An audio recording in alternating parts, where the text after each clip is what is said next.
welcome to the Single Girl's Guide to Life, your weekly guide to single life living in your 20s and 30s. I'm Chantelle the coach, a quarter life and confidence coach to women in their 20s and 30s that want to make the most of single life. They want to go out there, have fun and do things on their own without feeling like they need to find a man. Even if that might be part of the process, that's not the be all and end all. And I've just got in from a Single Girls Club meetup at Essex, which is our flagship meetup central point. And we've just had a breakfast with some of the lovely members of the Single Girls Club where we've shared stories and insights into our life. Quite a lot of new members this time compared to returning ones, and it always changes. Sometimes you get people that have been there a couple of times, sometimes we get people that are brand new, and it changes and the dynamic's always a little bit different. There are online events for those that can't get to Essex, and there are a couple of events coming in different areas as well. So keep an eye out for that and join the Single Girls Club if you're not already part of it yet. Now, on this week's episode of the Single Girl's Guide to Life, I'm going to be talking about quite a hot topic for what keeps getting asked or suggested or inquired about, and what best advice there is how to get over a breakup. Because we often find ourselves in a single situation because we've gone through a breakup. There are some of you I know that have expressed to me that this is not new to you. Being single is actually something that's been the case for a while.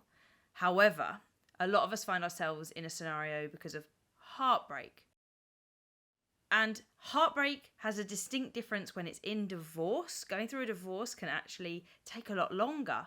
The studies have found that heartbreak takes about 11 weeks, so 3 months to get over. But if it involves divorce, it can take a lot longer. So that's just a prerequisite to understand as part of this. But heartbreak is a form of grief, or it's an experience that triggers the need to grieve.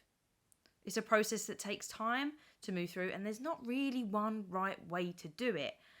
We can start to understand it, each of us. We can start to see what it's like and what we could do, but there's no one single way that's going to work for every single person, because this is such a personal experience. We are all different people. We all deal with things differently. And whilst there are things that work for more people than not, there are also going to be those things that don't always work for everyone. And so love is exactly the same in that way. But heartbreak overall for everyone doesn't last forever. Okay? It's important to remember that. When we go through that experience of heartbreak, that feeling in your chest that it's just, in fact, it's possibly sometimes in the stomach, that sickening feeling. But there is that physical element that we feel, that we get, some of us, when we go through that heartbreak, that devastating news that it can feel like. And that's not imaginary. You are triggering the same points in your brain that are responsible for managing pain. So therefore, your body's reacting in the same way. It thinks that you're going through physical pain, and it acts and responds in that way. And that's why we feel it. That's why we literally feel those things. And it's horrible. You can feel the gulp, that pit in your stomach, and the idea that we're not really sure where this is going to go or what's going to happen. Why does it hurt so bad? That's one of the questions I think that underlies it, because it can seem excruciating. And it doesn't make sense. Nothing physically has happened to me or you. But it feels like it hurts so very, very much. And so in this episode today, I want to talk about some elements of heartbreak that I want to bring to your attention in case you've never thought of it this way. And if you've been lucky enough not to experience heartbreak in such a devastating way, then at least you'll know it for then.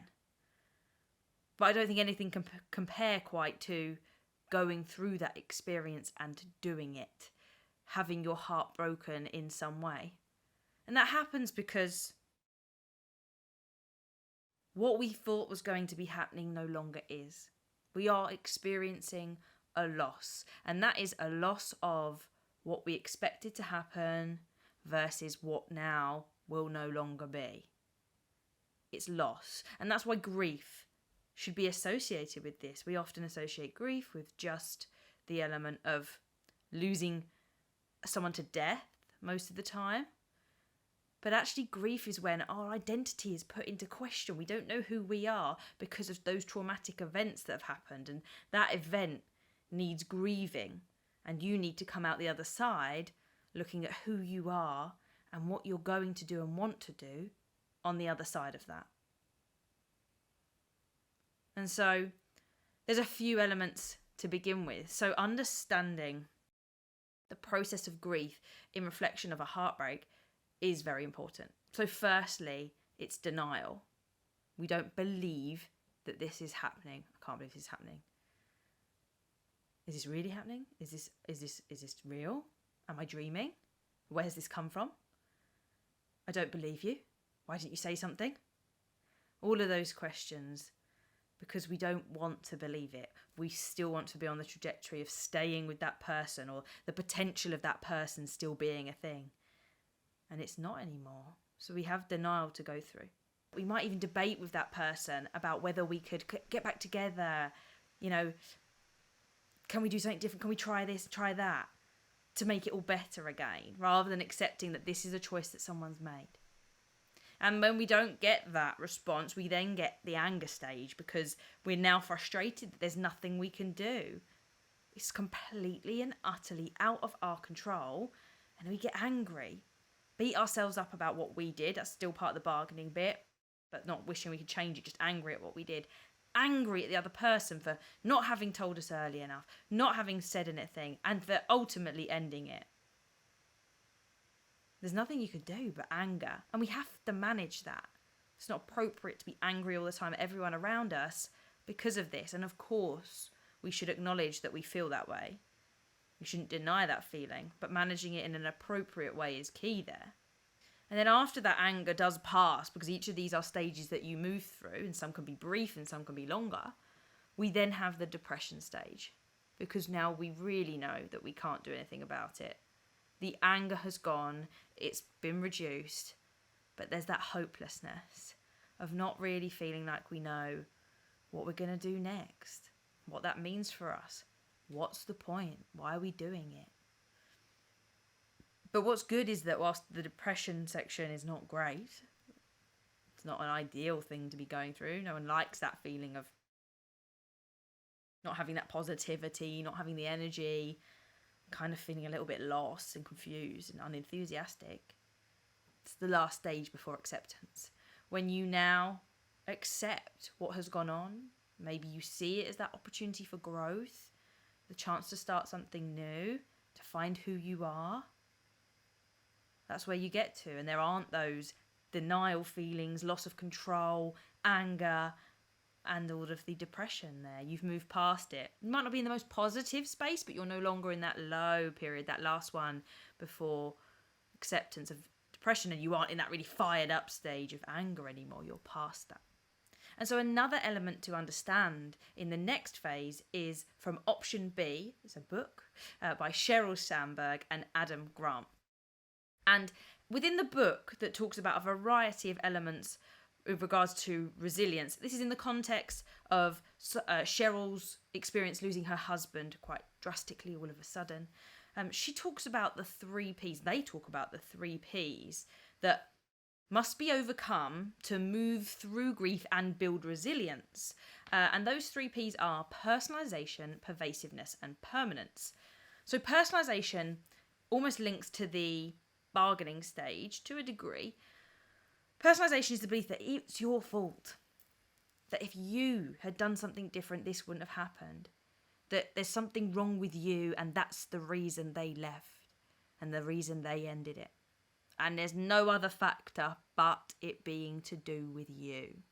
Pervasiveness is the belief that this is your life over, the whole life. Every single part of you is no longer around. There's no value in it. That all the areas of your life are devastated because of this breakup. It affects everything. And that's almost a little bit like the depression stage, because depression is when we don't know what we're doing next, and that's when it does start to potentially infiltrate the rest of our life. But pervasiveness is the belief that it will affect every single aspect of our life, when it doesn't have to. It only has to affect the areas that you let it affect. And whilst you can't always control every emotion all the time at every single moment of the day, you can be conscious of when you let yourself have that time to react. And if you need to take time off of work, some people may not agree with me on that front, but heartbreak is an emotional response to a traumatic event. And this event is that someone is leaving your life. Now, if this is only someone that you've been dating for a couple of weeks, a month, whilst it can still hurt and feel like it hurts as much, you do have to be careful and seek that understanding further, that there may be more to it if so quickly you feel that devastating loss. But if you've been seeing someone for a period of time where there's a level of commitment and then there's this breakup, that's when, maybe justifiably so, you do need that time. We were to take time off to grieve the loss of a loved one that's no longer with us. So why aren't we, at times, as forgiving to ourselves to take that time off, to process and let our emotions out with heartbreak? And the third P that they mention in option B is permanence, that this will last forever. And I think this is the one that everybody thinks.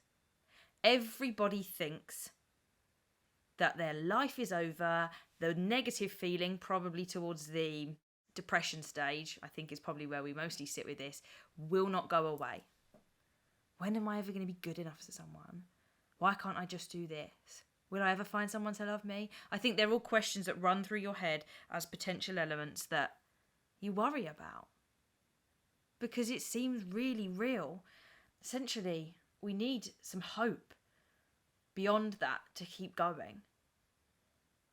And hope's difficult. If you haven't experienced heartbreak much, or this might even be the first time you've really experienced it, like you've gone through a few breakups before, maybe it didn't matter too much, maybe you were the person ending it, and I think that's a very different experience. But if you're the one being broken up with after what feels like a lot of investment, then the idea of how you get back on track after this feels mad. Particularly if it's after a long time. Like, whilst I wasn't the one to have that heartbreak put upon me, I suppose, in that sense, even starting over and trying to navigate a world in which I didn't really understand it, and by that I mean dating, because I hadn't dated as an adult. All of my relationships had been as a teenager, and so I'd never dated as an adult. Like, I have got to start over again with that. And when we go through a breakup of a significance, a relationship of significance in that sense, where your lives have started to intertwine in some way, and it's not strict to this, but if you've got those elements of, your house or where you lived had started to be connected, or, you had that routine every week in the end, the once a week element that I talk about you should build up to, as long as you have your friendship sorted out around that with anybody else, making sure your friendships are maintained. And then maybe you've even started to make friends that are the same friends because of experiences you've had together, a bit like if you've been on holiday, or if you went and did an experience together, or even maybe even met, and that was how you met, and it was with a group of people, that now all those things need to be separated. And I think that's the biggest bit, that you have to start over in a number of areas of your life. And it's not just the breakup from that person, it's the breakup of their family too, and all the friends and everything that goes with it. Depending on the length of time and how much involvement you had, this wasn't just one extra person in your life. This was potentially a whole family. There was also probably trips, events, and things that you used to do, whether together or with more people. It's the loss of all of that. Maybe then living arrangements. Maybe then what your day-to-day even looks like. It's the shockwave in which it can affect many areas, but it doesn't have to affect absolutely everyone. In most senses, it's not often going to affect work. There are going to be cases where that does happen, I appreciate that. But in the majority of cases, other than if you are seeing a work colleague, or they happen to work for you / with you in some way, or it's a small business style setup, you will likely avoid work. And work will be something that you can maintain. Your finances because of that, depending on the level of independence you had as well, may not get affected. In some cases you will if you're on joint accounts. Your spirituality, hopefully, wouldn't get affected, your religion and your belief. And hopefully, if you listen to what I talk about enough, there will be an element of your friendships that have not changed. That you've still got those friends that were separate to your relationship, that weren't the same people, they didn't overlap, and they are your friends and your friends only. And they are the ones that will be there for you. And so, now understanding that, those stages, the 3 Ps, it's important to build resilience here. Sounds a little bit insensitive to say that this is a chance to build resilience when resilience is bouncing back quite quickly. The quicker you are to bounce back from an event, it means that you're more resilient. That's what resilience is. I would never deny you the opportunity to express your feelings, to get your emotions out. But I think heartbreak is one of those that we experience so infrequently that it takes longer to get used to it and to bounce back. And sometimes we completely avoid heartbreak. We stay with the wrong person because we're afraid of being on our own and we wouldn't want to cut it off. And by goodness, we don't want them to cut it off with us. And I think some people are in relationships like that. I've stayed longer than I should have in relationships like that because of those kind of feelings. It doesn't make it right. And actually, doing difficult things is what makes us stronger people. And that's what resilience is. When we go through any kind of adversity or difficulty, we do it and manage it in as best a way we can. But we continue to push forward with looking forward, looking optimistic. And so all of this contributes and builds up to the fact that every time you go through heartbreak of significance, and any other tragic event, but we're talking about this from 20, 30-year-olds that are single, so it's probably going to be the highest one, is that this is now a new chapter. This is a chapter that does not likely feature that person anymore, or if it features them at all, it's not half as much as it featured in the last chapter. This is an opportunity for you to go out there and work out who you are again, and to work out every single aspect of your life and what it means. Because if it does affect a number of areas, not all, but most, or a good number, then this is the time to go out there and evaluate each and every one and decide what you want to do. This is exactly what I did after my divorce. So I wasn't going through specific heartbreak. I was going through big life changes. That really did affect nearly every area of our work. And I had lots of decisions to make. Where did I want to live? Did I want pets? We had a shared dog at the time and I desperately wanted her. But beyond that, and through time, do I really want a pet of my own other than the one we had? Did I want any more? What did I want to be doing for my job? What kind of social life did I want? How important was having money to me within the context of what I needed to pay for and the things extra I wanted to do? How far was I prioritising my spirituality and exploring growth and personal development? How important were all of those things to me? And so working through each of those is vital to the next chapter. And you're not going to know it instantly because you have to go out there and find something different, because what you did before might be working a bit, but you need to make sure now that whatever you pursue is the right thing for you. You've got to try new things. You've got to mess up again as well, might I add. Anything that you try next, you've got to be prepared for it to go wrong because you might not know it's the right thing. And that's what coaching's great for. Coaching's great for that period of time. Not processing what's happened, it's the bit after that. It's the bit where you've got to decide what you're doing next. And so next year, we'll be kicking off 2022 with your Sort Your Life Out program. As well as that, there is the Year of You 2022 journal. And that, as a real basic, has a task, an exercise in it that you can work through to look at those different areas of your life. But the coaching is that one-to-one, talk it through with a person and get guidance through guided questions on exploring what it really is that you want to do next. You can do it on your own, of course. Doing it on your own feels very personal. You can ask friends. If you have those friends there that are going to support you through it, go and do that. Share it with someone at least. But if you don't have those people and you need that little bit of confidence, and that's what coaching can be fantastic for, and it's the kind of thing that I love working with people on, because I know what it feels like to have to start all over, to feel like you don't know what you're doing, and that you've got to go through each bit to work out what really works for you. And whilst heartbreak wasn't associated with my divorce, I've not been void of heartbreak, but I certainly didn't have these tools to deal with it for. And I just think if I'd had that, and only had that person to kind of talk it out with and just express that to, how much clearer that would have made my life in that sense. And going through the process myself and doing exercises like this is what made the difference. It's what got me to the other side. It's got me in this point where I literally, if I want to date, I date with intention. And it is not the same as everybody else's date. It isn't. I do not date with the same intention maybe that everybody else does. I have very interesting beliefs because I've sat there and I thought about what I want for each area. I've sat and read books to decide what I think is right for my life and whatever relationships, friendships, work, and everything else that I do in my life looks like. I know who I am and what I'm operating from. I know what my principles are.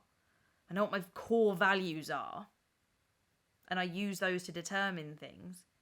And yeah, you're allowed to change your mind, by the way, because the things that you try out don't always work. Or you go, oh, I think this, and then you put it into practice and no. And that's okay. That's part of the process.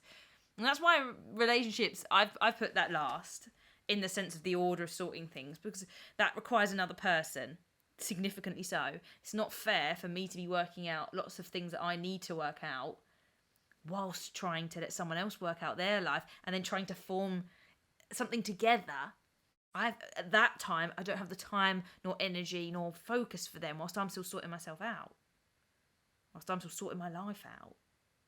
But once you get to that bit, then you can start dating with intention because you've probably defined what you want. And I don't mean tall, dark haired. Like, I don't think that's what I mean. I mean, what do you expect from the qualities of the person and the actions? What do you expect from each person? How do you play your part and how do they play their part? As opposed to, oh, they've got a great job doing this, or they don't have kids, they do have kids, they do want kids, they don't. All of those have a place, but actually going deeper than that to understand things. But that's when you're back on track, because heartbreak is a traumatic event. It really has an impact on your life, but it isn't forever. It is something to be understood as stages that you go through, and that there were things that are going to hold you back from moving forwards. Those 3 Ps, personalisation, pervasiveness, and permanence, that you have to acknowledge and be aware of so that you can counteract that as you notice it, as you notice that self-talk. Oh my God, I'm going to be like this way forever. You aren't, because other people aren't. And they're the people that give you hope. You've got to find friends, family members, public figures that have gone through heartbreak and come out the other side. If you haven't had your own experience, remember your own experiences. If you can, go for those, because you have got to the other side of that. And I know it can feel damning when you feel like you've put a load of time into someone. The kind of kicking yourself moment is, oh, I should have just left earlier. What a waste of a year. But you didn't know. You were operating the best you could at the time you were. Forgiveness towards yourself and self-love, I think, at that point. You wouldn't berate your friend for making the wrong decision. It's not a wrong decision, but for making a decision that meant they stay longer than they felt they should. So don't berate yourself for it. Find who you are and work at each and every category of your life, because this is a brand new chapter. It cannot be seen as anything but, because it's the end of one. It's time for the next one. If you know the TikTok, it's like, I don't know what I'm going to do tomorrow. Isn't it exciting? Yes, it's exciting. It feels scary, But it should also be seen as exciting when you can find the space to see it that way. And you've moved through those stages, moved past those P's, and looked at what you really want in your life, or have started to explore it. So I hope that's given you an idea of how to manage heartbreak and really understand heartbreak. I think we overlook it. We know it happens to a lot of us. We know it's really difficult. But it always seems like losing a person, that physical loss of a person, like to death, is acknowledged with that grief. When in heartbreak is the saying you're losing that person, they're now missing from your life, and you need to work out what you're going to do next without them. Two features of loss, whether that's loss through death or loss through leaving. So take the time when you're going through heartbreak, whether that's now and fresh, or in the future to come, or just maybe something from the past you haven't fully unpicked yet, that could be what happened. I love going back and going, oh, I remember being really angry at that point. That was that third stage. It's almost being able to like write that story for yourself and go, I understand what I was doing now. I understand why I was so annoyed at everybody for a week. I was just angry about it, and it's part of heartbreak. I hope that's helped you. It's a big question, and there's not these specific practical strategies because everyone's so different. Although you can find some online, but you've got that element of breaking each task down. As I say, it's in the journal, or you can start registering so that you're on the email list for when the Sort Your Life Out programs begin for 2022 and those slots become available.